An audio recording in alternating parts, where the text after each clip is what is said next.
어,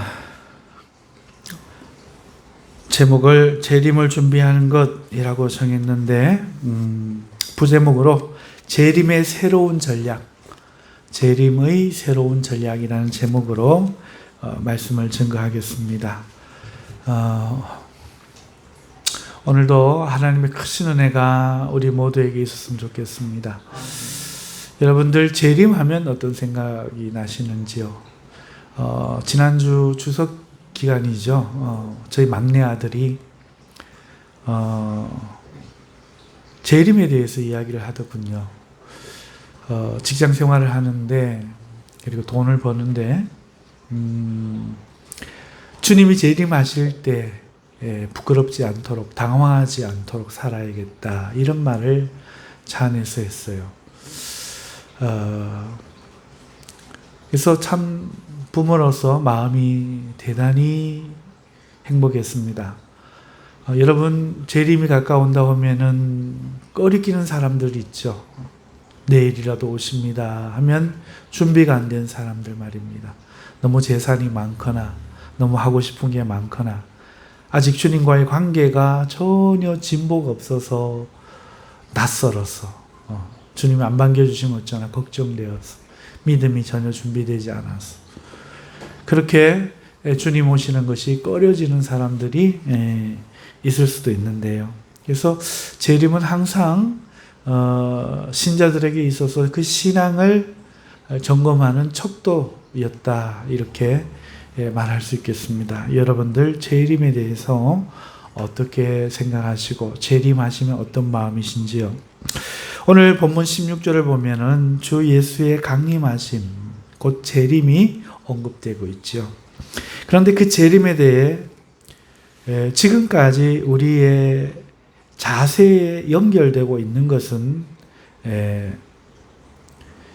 그 재림을 기다리거나 재림을 위해서 자신을 세상에서 지키는 것이 아닙니다.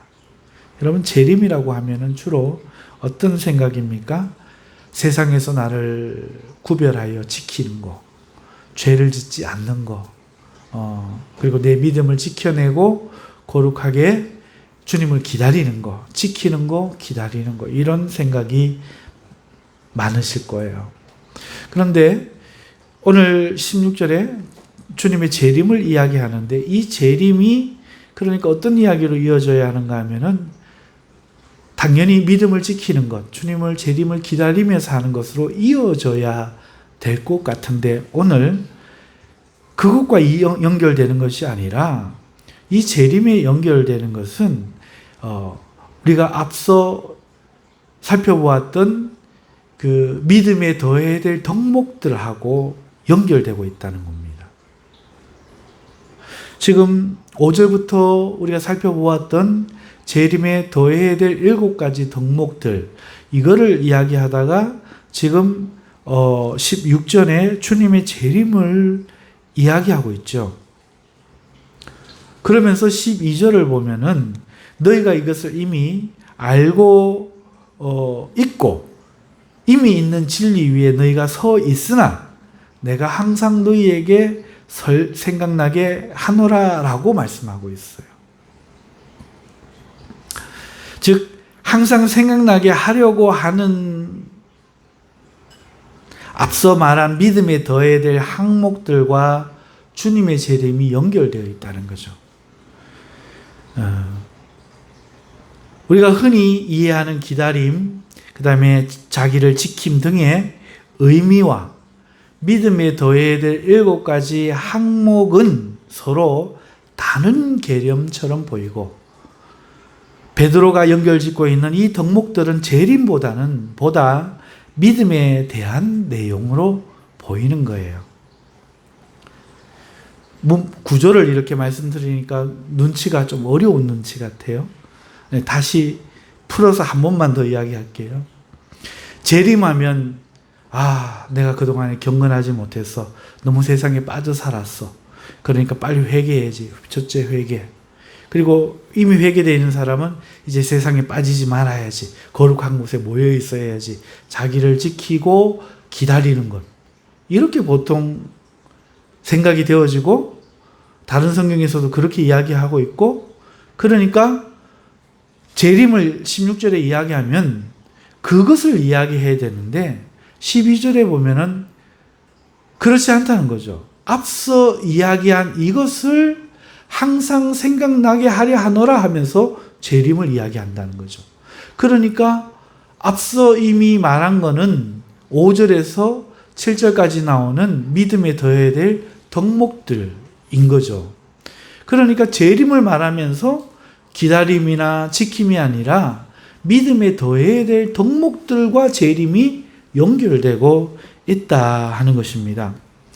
이해가 그래도 안 되시는 분은 성경을 찬찬히 집에 가서 읽어보시기 바랍니다.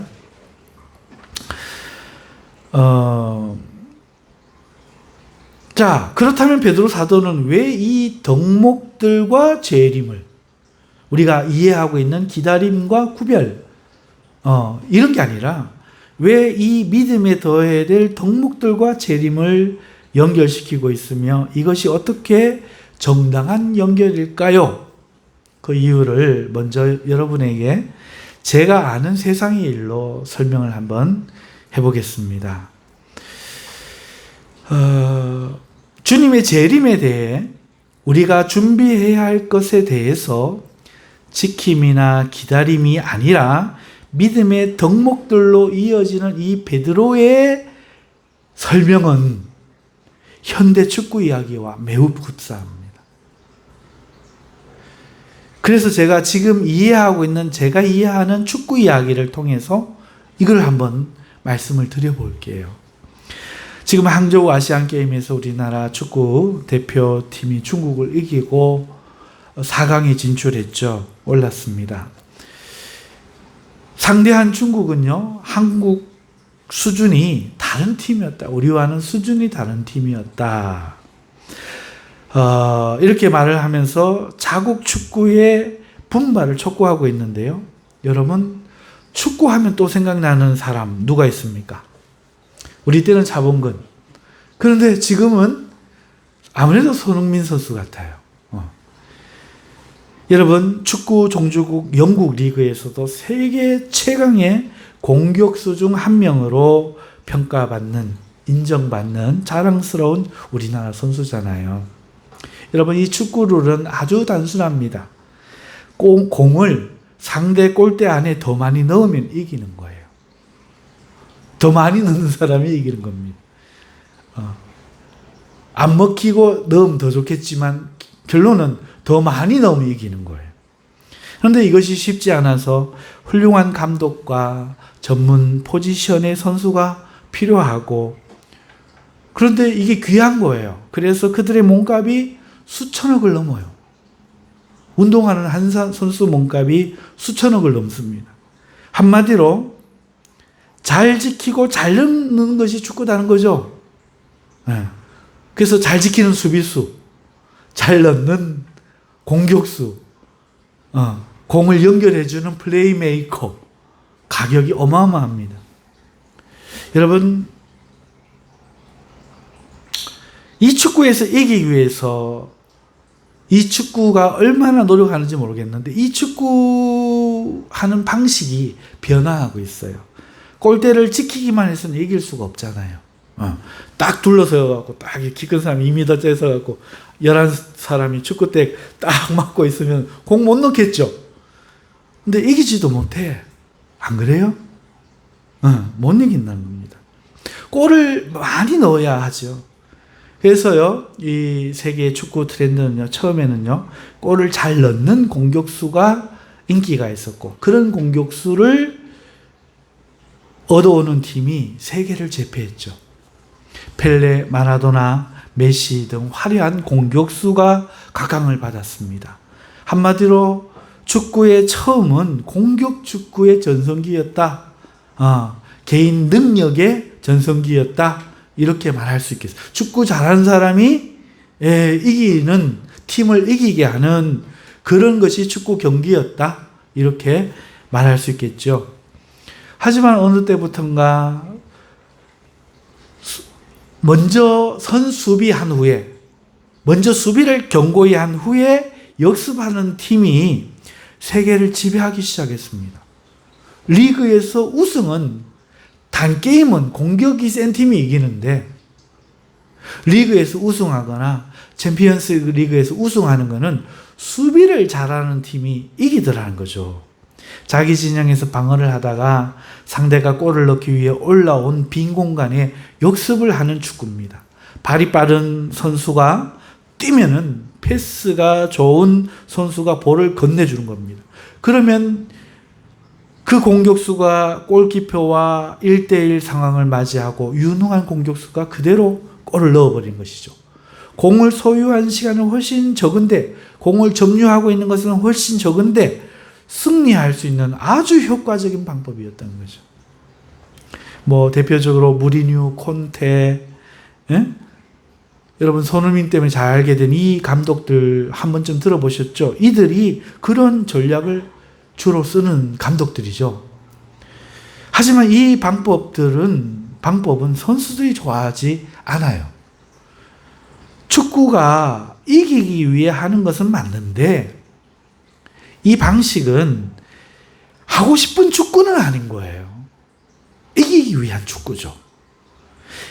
이기더라도 그 옛날 공격 축구 때처럼 하고 싶은 것을 하면서, 다시 말해서 상대 진영을 막 휘저으면서 자기를 뽐내면서 멋지게 축구를 하여서 멋지게 이기고 싶은데 상대방에게 수동적으로 방어하다가, 공격하는 것에 대해서 수동적으로 방어하다가 한 방의 결과만 내는 것이 너무 재미가 없는 거예요. 이기기 위한 건 맞는데 도대체 축구하는 재미가 없는 거예요. 그래서 그렇게 해서 한두 해 리그에서 우승을 하고 나면 그 다음에는 이 선수들이 감독을 테러를 하는 겁니다. 항명하는 거죠. 너무 힘든 거예요. 그래서 세계 축구는 다시 반발하여서 공격 축구로 전환하기 시작합니다. 재미가 없다는 거죠. 단순히 볼을 많이 점유하는 것에서 벗어나서 처음부터 볼을 소유하고 그 상태로 그라운드를 지배하고자 하는 내 실력과 내 기술로, 그리고 우리 선수들끼리 미리 짜놓은 이것 개인 실력을 가능케 하는 이 전술적인 움직임을 가져가서 선수들끼리 상호간에 준비된 것으로 상대 진영까지 볼을 운반해서 골을 넣는 거죠. 운이나 한 사람이 돋보이는 축구가 아닌 그라운드 안에 있는 모든 선수가 자기 포지션에서 자기 역할을 뽐낼 수 있고 승리를 우리 스스로의 힘으로 만들 수 있는 축구가 어느덧 세계에서 각광받기 시작한 거예요. 선수들도 즐겁고 보는 관중도 즐겁고 지더라도 야 경기 정말 잘했다 박수 쳐주고 싶은 그런 경기가 서서히 고개를 들더니 지금 축구 종주국 영국에까지 전해져서 지금 영국은 온통 이런 축구를 하고 일부 리그에 그러지 않는 축구는 셰필드하고 이번에 토트넘이 붙는 단 두 팀만 옛날 축구를 하고 나머지 전 팀이 이런 축구를 하고 있는 추세고, 우리 대한민국 대표팀도 그런 선진 문물을 받아들였기 때문에 이번에 항저우 아시안 게임에 나갔을 때 중국 선수들이 축구에 대한 수준이 다른 사람들로 비춰졌다는 것이죠. 자, 여기서 이 축구와 지금 재림, 이게 비교가 되는 거예요. 어떻게 설명이 되느냐? 축구를 하는데 골을 안 먹히기 위해서 수비 중심적으로 하는 것을 재림에 비유하자면 어떤 건가 하면 성도가 세상에 유혹 안 당하고 믿음이 허물어지지 않고 지키기 위해 필사적으로 방어하는 것과 같다 하겠어요. 그리고 기회가 나면 상대 진영을 한 방에 공격하여서 허물듯이 성도가 방어하다가 위기에 처한 순간 하나님의 도움 한 방, 기도 한 방으로 공격하던 마귀가 한순간에 허물어지는 것. 이것이 매우 비슷한 거예요. 그리고 이것이 그동안 재림신앙의 대비하는 대단히 효과적인 신앙의 양태였고 많은 사람들이 이런 양식을 따랐죠. 자, 그러면 베드로 사도의 이 지금 믿음에 더할 덕목들은 그러면 재림과 어떤 관계가 있느냐? 바로 현대 축구와 같다 하겠습니다. 수비적이고 지키고 한방을 기다리는 재림신앙이 아니라 재림을 기다리는 동안 오히려 마귀를 지배하겠다는 거예요. 마귀가 하고자 하는 일은 우리의 믿음을 허무는 것이잖아요. 축구로 치면. 그게 골 넣는 것이잖아요. 그러니 수동적으로 지킬 바에야 오히려 적극적으로 우리 믿음에 전략을 더하여서 그리고 형제들과 상호작용해서 성도 개인과 함께 믿음의 승리를 쟁취하겠다는 정신이 바로 믿음의 덕목인 거죠. 그러니 베드로 사도는 오늘날 펩 가르디올라 감독이나 엔지 포스테코글로 감독처럼 지키고 방어하는 이런 재림신앙이 아니라 그 재림신앙을 우리가 원하는 방식으로 지배하고 승리하자. 지금 그 이야기를 하는 거예요. 자, 이제 본문 말씀 좀 보시죠. 12절. 그러므로 너희가 이것을 알고, 자, 이것을 너희가 이미 안다는 거예요. 이미 있는 진리에 서 있으나 내가 항상 너희에게 생각나게 하려 하노라. 여러분, 베드로가 말한 이 앞에 덕목들을 안다는 거죠. 이미 알고 서 있다는 거죠. 그러니까 이 글을 쓴 사람들이, 받는 사람들이 이 지배하기 위해서 재림을 준비하는 이 덕목들에 대해서 안다는 거죠. 그리고 이미 하고 있다는 거죠. 네. 자, 그런데 항상 생각나게 하려고 한다는 이 말을 지금 하고 있단 말입니다. 알고 있는데, 이미 서 있는데 항상 왜 생각나게 해야 합니까?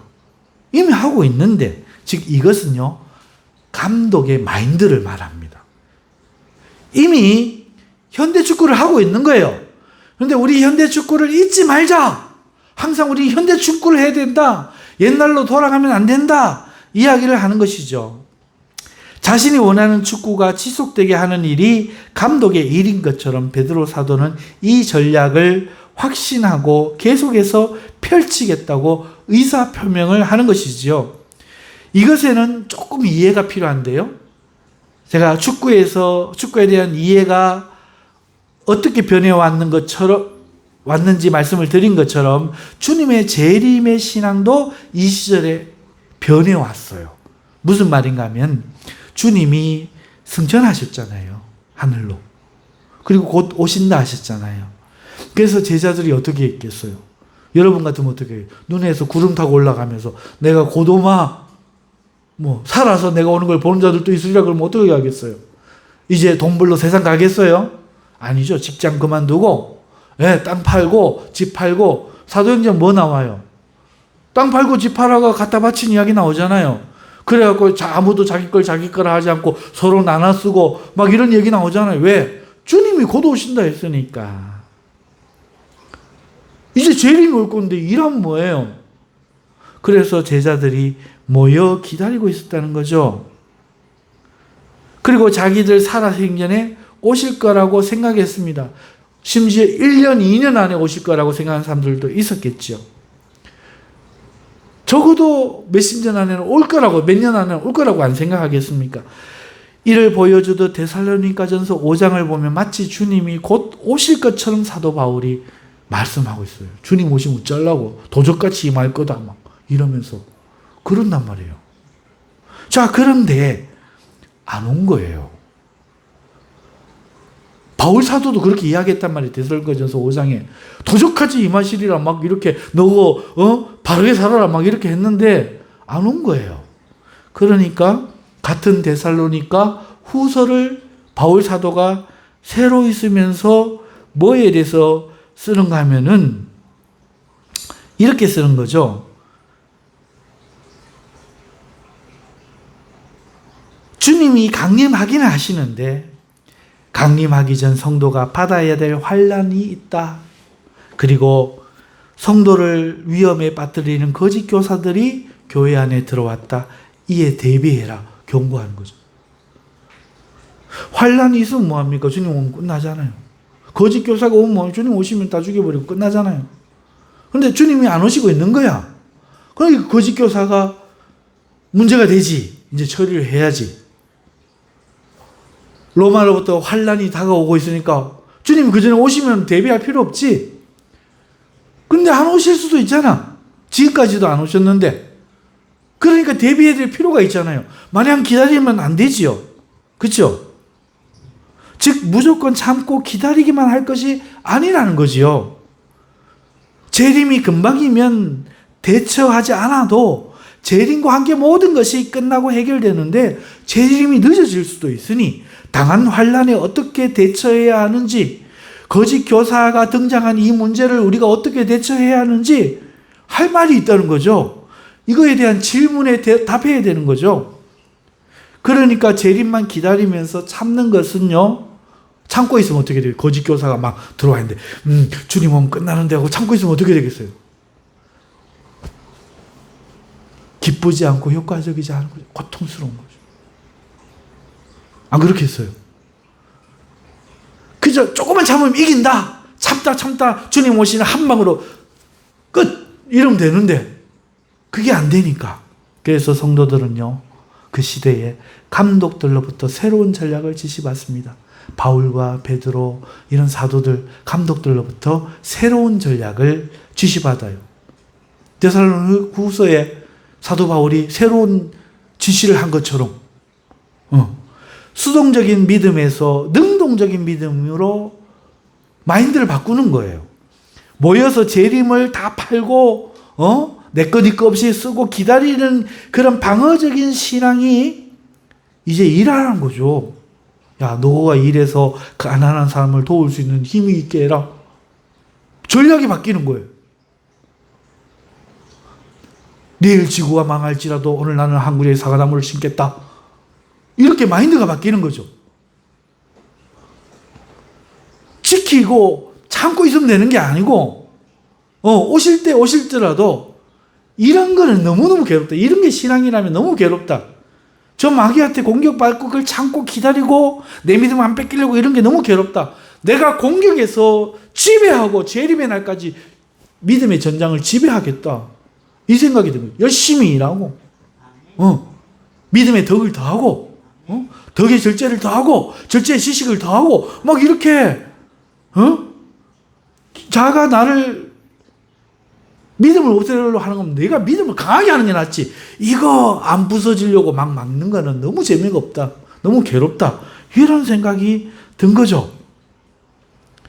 그래서 모여 주님을 기다리는 이 방어적인 신앙에서 일해서 가난한 이를 돕고 형제를 책임지고 서로가 믿음을 복도도와지고 가르치고 환난과 거짓 교사는 마귀의 공격을 효과적으로 역지배하자고 온 교회들이 인식하기 시작한 거예요. 그리고 그게 더 효과적인 걸 본 거죠. 아, 이런 신앙이 더 재밌네. 이렇게 생각이 든 거예요. 그리고 이러한 정신이 초대 교회의 재림 신앙에 기여해서 오늘 이 글을 쓸 때, 베드로가 쓸 때 이미 이건 베드로의 새로운 주장이 아니라 알고 있는 내용. 너희가 이미 알고 이미 서 있는 이 진리에 있으나 내가 항상 생각나게 하느라, 이 뜻인 거죠. 축구의 이해처럼 재림에 대한 이해가 처음에는 그랬고 이때는 이랬다는 거죠. 이해가십니까? 그러니까 베드로가 항상 너희로 생각나게 하려 한다는 뜻은 이 새로운 공략법을 잊지 말라는 거예요. 이유는 두 가지인데요. 첫째는 16절에 우리 주 예수 그리스도의 능력과 강림하심을 너희에게 알게 한 것이 교묘히 만든 이야기를 따른 것이 아니요 라는 이 말입니다. 첫 번째 이유는 즉 주님의 재림이 늦어짐에 따라 마귀는요 어떻게 공격하는가 하면 재림이 주님의 제자들이 지어낸 이야기라 이렇게 선전하는 거예요. 교회를 흔드는 거예요. 재림 기다리지 말고 막 살아라 이렇게 되잖아요. 그래서 16절에 말씀드린 교묘히 만든 이야기를 따른 것이 아니다. 이 재림 이야기는 실제다. 그러니까 이 전략을 포기하지 말고 계속 해나가라. 이게 첫 번째 이유고, 둘째는 자기 순교 때문입니다. 13절 같이 그는 이 땅에서의 자신의 생명이 길지 않음을 인식합니다. 13절에 뭐라고 합니까? 내가 이 장막은 자기 몸 말하는 거예요. 자기 몸. 자식의 영혼이 자기 몸의 이 장막 안에 있을 동안에 너희로 일깨워 생각나게 함이 옳은 줄로 여기느라. 그럼 있을 동안에 간다는 것은 계속 있지 못한다는 거잖아요. 그리고 14절에 그 이유가 나옵니다. 우리 주 예수 그리스도께서 내게 지시한 것 같이 주님이 네가 이제 곧 죽을 거다, 순교할 거다, 몸을 벗을 거다, 장막을 떠날 거다 지시했다는 거죠. 그같이 나도 나의 장막을 벗어날 것이 임박한 줄 알미라. 주님이 말했기 때문만 알고 자기도 이제 본능이 깨닫는 거라. 아, 내가 이제 얼마 못 살 것 같아. 아, 요번에 순교할 것 같아. 예감이 있다고 하는 거죠. 그러니까 감독으로서, 베드로는 실제 감독이 축구 감독이 아니고 교회 감독이잖아요. 이제 영적인 전투를 지휘하는 사람이잖아요. 그렇죠? 그러니까 어떻게 해야 됩니까? 가더라도 우리 이 하나님 나라의 이 영적인 축구팀이 승리하도록, 마귀한테 지지 않도록 해놓고 가야 되죠. 그래서 이걸 잊지 말라고, 내가 가도 항상 생각나게 하려 함이라, 이런 이유로 지금 말씀하고 있는 거죠. 이런 이유로 베드로는 주님의 재림에 대해 대비할 마음으로 믿음과 그에 대할 덕목들을 이야기하고 있는 거예요. 축구를 이야기하니까 이해가 가죠. 신기하죠. 이거 그 당시 역사를 모르면 이게 안 보이는 거죠.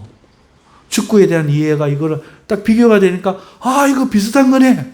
이렇게 이해가 쉬운 겁니다.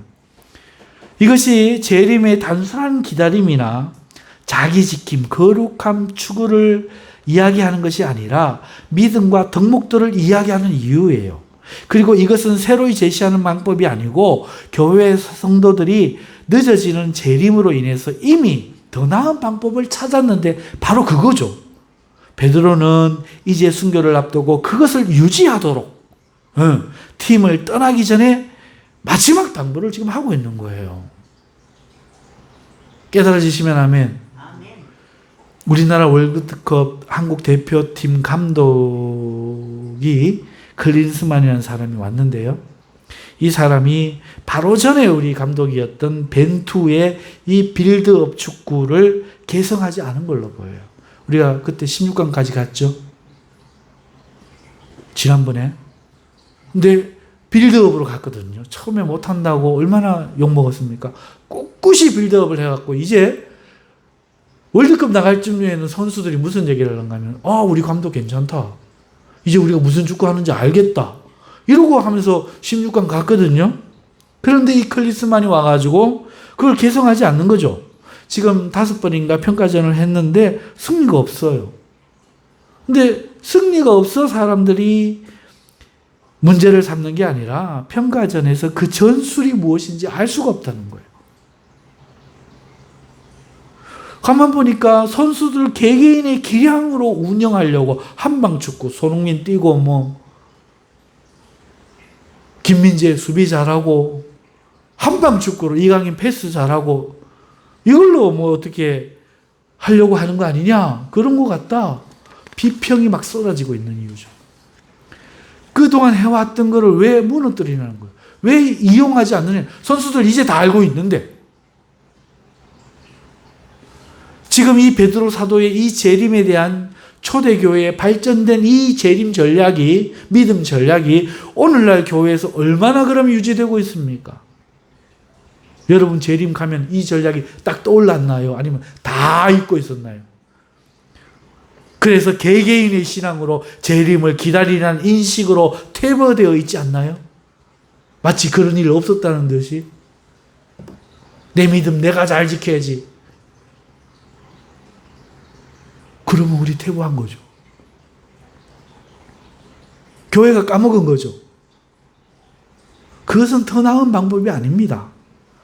아무리 축구가 이기기 위한 것이라 해도 선수비 후 역습만에서는 축구라는 즐거움 자체를 포기하는 것이잖아요. 마찬가지로 주님의 재림에 어떻게든 구질구질해도 살아남아 구원만 받으면 된다는 이 결과주의는요, 우리의 믿음을 병들게 하고 우리 신앙 생활을 즐겁지 못하게 만들 겁니다. 그게 우리의 현실 아닌가요? 그러한 지도 아래에서는 콘테 아래에서 그랬던 것처럼 토트넘 선수단이 그랬던 것처럼 성도는 자꾸 공격하는 마귀가 상대가 두렵게만 느껴지고 방어하다 실패하면 어떻게 하나 하는 불안함만 커져갈 거고 더욱 방어를 지시하는 교회와 목사에게 불만만 쌓여져 가겠죠.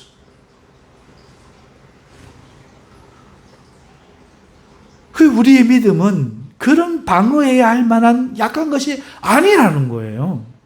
이미 주님이 박살을 내놓으신 마귀와의 싸움이잖아요.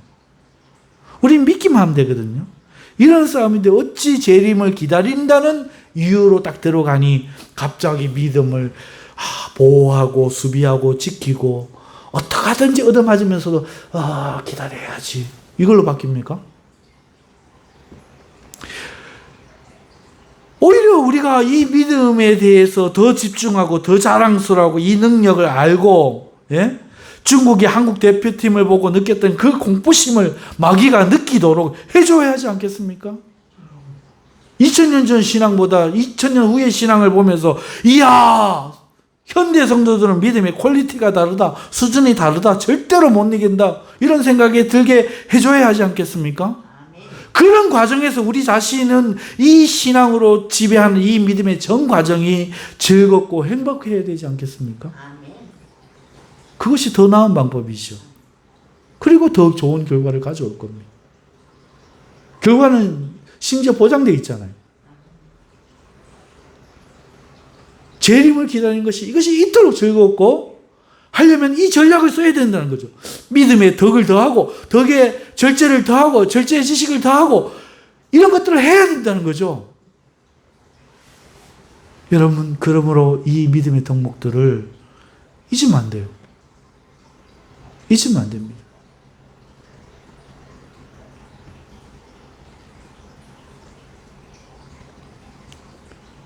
여러분 이것이 무엇인지 이 덕목들이 어떤 의미인지를 이해해야 돼요. 축구선수가 전술을 이해하듯이 이것들 이해해야 합니다. 지난 설교까지 그 설명을 충분히 드렸지요. 우리가 일반적인 믿음, 물컵으로 믿는 믿음처럼 그냥 일반적으로 믿는 거예요. 그런데 사실은 그 기저에는 하나님의 특별한 은총이 있어요. 택하여, 창세전부터 택하여 불러줬기 때문에 남들이 죽으라고 안 믿어지는 그게 나는 일반적으로 믿어지는 거야. 오, 예수님 계시지. 믿어지는 거예요. 그러면 이 믿음에 덕을 더해야 돼요. 수양하고 노력하고 빛나게 만들려고 하고 믿음을 추구해야 된단 말이죠. 덕에 뭘 더해야 돼요? 절제를 더해야 돼요. 덕에 지식을 더해야 돼요. 지식은 깨달음이잖아요. 막 이렇게 노력하다 보면 축구도 하다 보면 이렇게 이럴 때는 이렇게 해야 되지 깨달음이 생기잖아요. 그게 지식이에요. 지식에 뭐 해야 돼? 절제를. 그런 어디로 막 믿음이 우선해야 되는데 믿음 우선순위 벗어나지 않고 내가 믿음이 앞서가도록 믿음의 주를 바라볼 수 있도록 지식이 이런 것들이 다른 것들이 은사들이 나를 주장하지 못하도록 믿음이 앞서도록 절제를 하면서 그죠? 절제하면서 뭐 해야 돼? 인내해야 되잖아요. 왜? 때로는 그 절제가 즐겁지 못하고 하나님이 우리를 가르칠 때도 있어서 거기에 인내하면서 필요한 건 뭐예요? 그렇기 때문에 하나님을 경외하는 거죠. 경건을 더해야 되죠. 그렇죠? 하나님을 사랑하고 그게 진짜 경건의 정신이잖아요. 그러니까 주님의 유일한 계명 형제 우애가 생각나잖아요. 근데 형제 우애를 하려고 그러니 형제 우애가 쉽게 돼요. 은혜를 원수를 갚지를 않으나 수준 낮은 사람이 있질 않으나 제일 힘든 거는요. 머리가 나쁜 사람들이 제일 힘들어요. 그죠? 못 알아먹고 자꾸 자기 소리만 반복하고 있고 그러면요. 정말 힘들거든요. 여러분 물어보고 하면 되는데 안 물어보고 해서 사고 치잖아요. 그러니까 이럴 경우에 그걸 다 형제 우애를 하려고 그러면 어떻게 해야 돼요? 예수님이 나보고 그렇게 했거니와 이렇게 생각해야 돼요. 나도 예수님 어떻게 그렇게 했구나. 사랑을 이제 깨달아가는 거죠. 안 그러면 형제 우애가 완성이 안 되는 거라. 이렇게 더 할 때 우리의 믿음이 그 무엇으로 깰 수 없는 그래서 재림을 굳이 안 기다려도 이미 재림의 상태를 오실 주님을 준비한 상태를 맞춰져 있는 거죠. 마귀는 꼼짝도 못하고 공격할 틈이 없는, 오히려 무너지기 바쁜 거죠.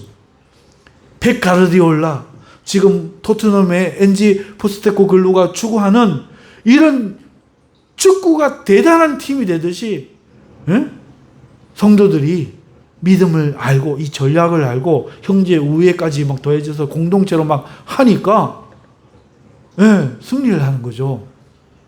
그러니 지배를 할 수 있는 겁니다. 여러분,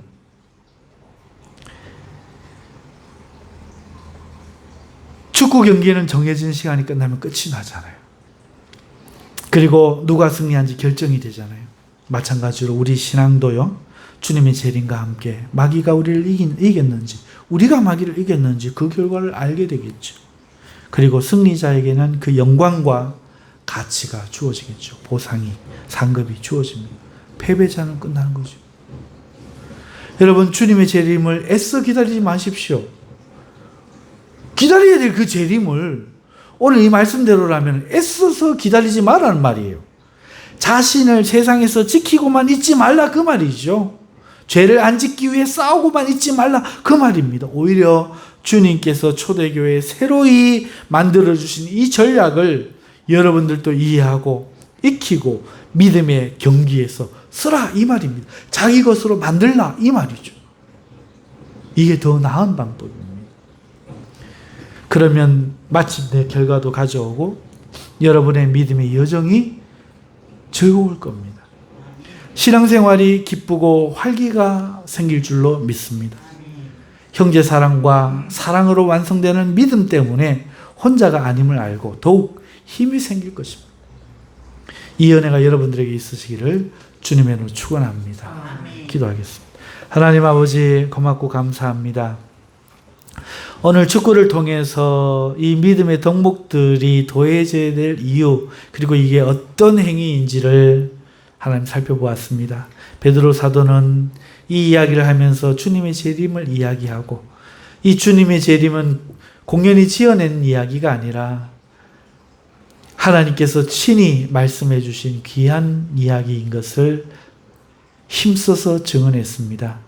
그런데 안타깝게도 오늘날 이 재림에 대한 이해가 사라져서 1990년대에는 이장님이라는 사람이 휴거한다고 모여라 했더니 교회에 많은 사람들이 그 전략을 다 잊어버리고 모여가지고 믿음 지키겠다고, 세상에 빠지지 않겠다고 그랬던 역사가 있는데, 그것을 한번 경험하고도 오늘날 많은 사람들이 주님의 재림을 기다리는 걸 잊어버리거나, 혹 기억해도 죄 안 짓는 것, 세상에서 빠지들지 않고 나를 지키는 것, 세상 안 나가고 교회 예배 잘 드리는 것, 이렇게 방어만 하면서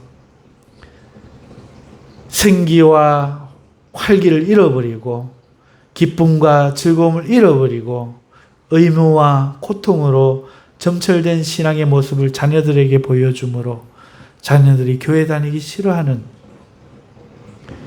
그러한 시대가 된 것을 참으로 비통하게 생각합니다.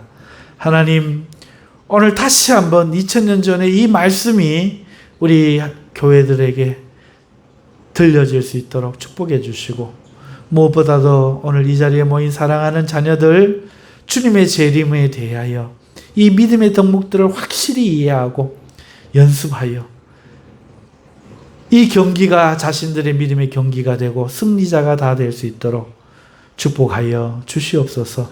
예수님의 이름으로 기도하옵나이다. 아멘.